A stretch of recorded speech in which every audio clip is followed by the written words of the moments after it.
Oke, Assalamualaikum warahmatullahi wabarakatuh. Selamat pagi, selamat siang, selamat malam. Perkenalkan saya Hiro Deserdika dengan NIM 187241032. Oke, jadi di sini tujuan saya membuat video ini untuk membahas mengenai FCS, yaitu Frame Check Sequence. Nanti ada mengenai apa itu FCS, terus juga eh, bagaimana mekanismenya, kapan FCS dipanggil, terus posisinya di mana, dan lain-lain. Oke, langsung saja kita masuk ke bagian yang pertama. Apa itu FCS? Ya, jadi FCS atau Frame Check Sequence itu adalah apa ya, kayak bentuk mekanisme di mana ada sekumpulan bit tambahan yang ditempatkan di akhir frame data yang dikirimkan melalui jaringan. Oke, jadi berbicara mengenai frame data, ya, jadi pastinya si FCS ini itu dijalankan di saat aliran data ada di layer 2 OSI, yaitu ada di data link layer. Nah, apa fungsi dari FCS? Fungsinya itu sebagai mekanisme untuk memastikan integritas data selama proses transmisi. Kenapa ada FCS? Ya, karena ya kita nggak tahu, ada beberapa kemungkinan data saat dikirim itu bisa jadi kayak ada gangguan sinyal atau kabel yang rusak atau ada faktor lingkungan lainnya. Nah, FCS ini digunakan sebagai kayak apa ya? Alat pendeteksi dalam transmisi data itu ada gangguan atau enggak gitu. Nah, di sini ada posisi di mana FCS itu berada. Oke, jadi kita tahu di apa ya, di bentuk frame pada data link itu ada beberapa bagian, mulai dari preamble, destination address, source address, type data, dan yang terakhir ada FCS. Nah, untuk preamble sendiri adalah merupakan sinyal awal untuk sinkronisasi.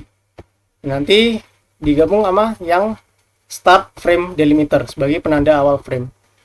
Bisa kita lihat di sini digambar ada preamble dengan dengan byte jumlah 8. Terus nanti ada destination address sama source address, ya namanya cukup menjelaskan sebagai alamat tujuan sama alamat sumbernya. Terus ada type sebagai tipe atau panjang data. Dan yang terakhir ada data yang berisi informasi yang mau dikirim. Nah, setelah ada data, ini ada satu bagian nyempil ini, itu berupa FCS yang sedang kita bahas ini. Jadi untuk mekanisme secara ringkasnya itu, si FCS diletakkan di akhir. Kenapa? Jadi si FCS ini bakal kayak ngitung jumlah data dari preamble sampai si bagian data ini.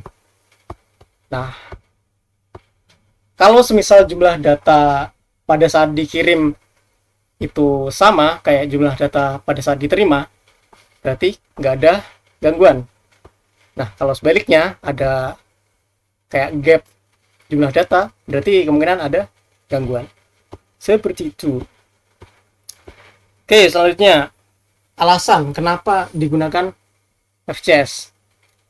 Ya, sebenarnya udah cukup menjawab di bagian pengertian tadi ya, sebagai ya, mekanisme pendeteksi kesalahan. Ya, cuman kita coba jelaskan lebih rinci lagi. Ya, karena media transmisi tidak selalu sempurna, gangguan dapat terjadi kapan saja dan di mana saja ya kan. Nah, keuntungan penggunaan FCS yang pertama ada mendeteksi kesalahan bit tunggal ya akibat gangguan sinyal tadi, terus ada mendeteksi burst error. Kemudian yang terakhir, nah ini lebih efisien dibanding mengirim data 2 kali dan membandingkan hasilnya. Oke, karena FCS tadi kan apa ya?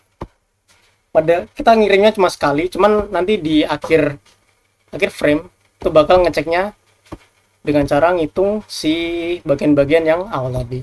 Oke. Kapan FCS dipanggil? Nah, jadi si FCS ini bakal dipanggil di dua momen. Yang pertama ya pada saat ngirim, Dan yang kedua pada saat menerima.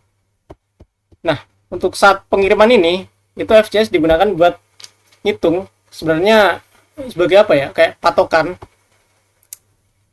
berapa jumlah nilai yang seharusnya diterima sama si penerima gitu.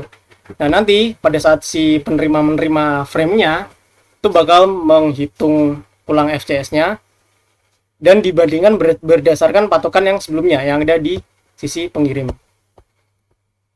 Oke. Kemudian, siapa yang memanggil FCS? Ya, FCS berjalan secara otomatis saat komunikasi data berlangsung. Oke. Nah, di sini ada mekanisme FCS. Jadi ada 3 teknik utama yang digunakan dalam mekanisme FCS. Di antara yang pertama ada cyclic redundancy check, yang kedua ada two dimensional parity, dan yang ketiga ada internet checksum. Oke, untuk yang pertama mekanismenya itu data yang dikirim diperlakukan sebagai sebuah bilangan biner panjang. Terus nanti bilangan biner itu dibagi dengan sebuah polinomial generator tertentu menggunakan operasi eksklusif OR. Nah, nanti sisa hasil pembagian itu yang disebut nilai CRC dan nilainya akan dikirimkan bersama data sebagai FCS. Jadi nilainya nanti bakal ditaruh di diselipkan di byte terakhir di FCS ini. Nah, nanti di sisi penerima proses pembagian yang sama dari awal sampai akhir tadi bakal dilakukan kembali. Terus nanti dicek dibandingkan dengan nilai yang sebelumnya. Nah, apa keunggulan dari CRC ini? Yang pertama, CRC sangat efektif mendeteksi single bit error, double bit error, dan burst error. Dan yang kedua, digunakan secara luas di Ethernet, Wi-Fi, dan protokol penyimpanan data. Oke. Yang kedua, ada teknik two-dimensional parity. Bagaimana cara kerjanya? Yang pertama, sebuah bit parity tambahan disisipkan di akhir setiap kelompok data. Jadi biasanya kalau ada data 7 bit nanti menjadi 8 bit. Nah, untuk parity genap, jumlah bit 1 dalam kelompok harus genap. Dan untuk parity ganjil, jumlah bit 1 dalam kelompok haruslah ganjil. Jadi nanti penerima menghitung jumlah bit 1 yang diterima dan membandingkannya dengan aturan parity yang disepakati. Nah, untuk kelemahannya sendiri, si two-dimensional parity hanya dapat mendeteksi kesalahan yang terjadi pada jumlah bit ganjil. Terus ya nggak dapat mendeteksi kesalahan pada jumlah bit genap secara bersamaan. Jadi cuma bisa ngedetek salah satu doang. Kemudian yang terakhir ada kurang andal untuk data berukuran besar atau komunikasi dengan tingkat gangguan tinggi. Ya, basically lebih powerful yang CRC tadi ya daripada yang two dimensional parity.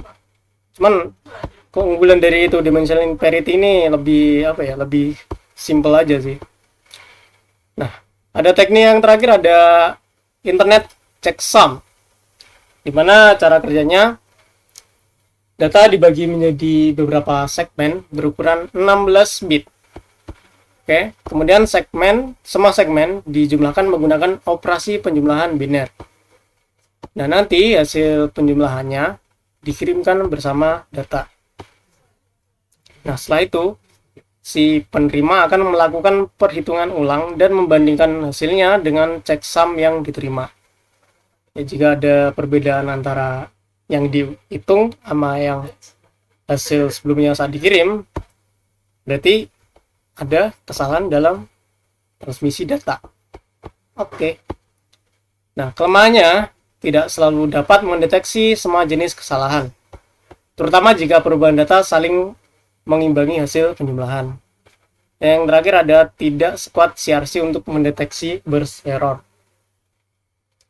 Oke, jadi dari ketiga teknik yang setelah yang sudah saya jelaskan, kalau dilihat dari kelemahan dan keunggulannya, ya paling powerful yang pertama tadi ya, yang cyclic redundancy check. Ini juga udah ini sih digunakan secara luas di internet, BV, dan protokol penyimpanan data. Oke, jadi di sini ada contoh penerapan FCS yang sangat sederhana. Oke, jadi anggap ada komputer A yang ingin mengirimkan data ke komputer B melalui jaringan Ethernet ya. Langkah-langkahnya, yang pertama, setelah si komputer A itu ngirim data, terus nanti masuk ke layer 2 atau data link layer, si komputer A ini bakal ngebangun frame data. Kemudian ya ngisi ada preamble sama SFD, terus ngisi destination dan source address, dan juga yang terakhir ada ngisi type dan data field. Ya, basically ngisi yang di atas tadi ya, ada beberapa bagian frame data dari preamble sampai di data. Nanti di akhir, mana tadi? Di akhir si komputer bakal ngitung nilai FCS. Ya, jadi di sini ada seluruh isi frame yang telah dibangun dihitung menggunakan algoritma FCS. Misal CRC. Nah, nanti nilai hasil perhitungan nanti bakal disisipkan di field FCS di akhir frame. Nah, setelah itu frame data bakal dikirimkan melalui layer 1. Dari layer 1 tuk sampai ke komputer B, naik ke layer 2. Oke. NIC komputer membaca seluruh frame yang masuk. Oke. Nah, nanti nilai CRC atau FCS bakal dihitung ulang berdasarkan frame yang diterima. Nah, tadi kan si hasil CRC dari pengirim kan disisipkan di field FCS terakhir. Nah, hasilnya tadi bakal dibandingkan dengan hasil perhitungan saat ini. Ya, jadi semisal ada selisih atau enggak sama gitu, berarti ada kesalahan dalam transmisi.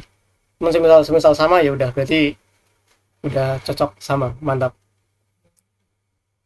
Oke, cocok. Nah, ini udah.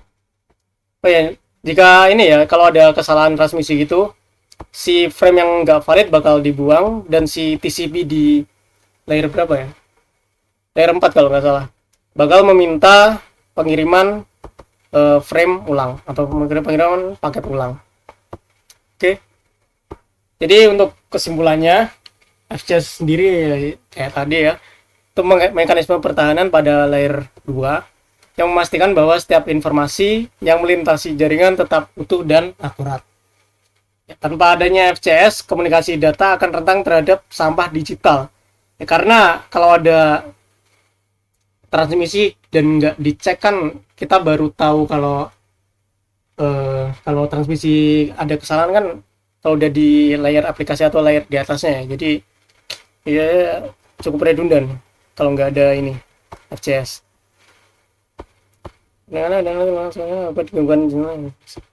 Oke, itu saja.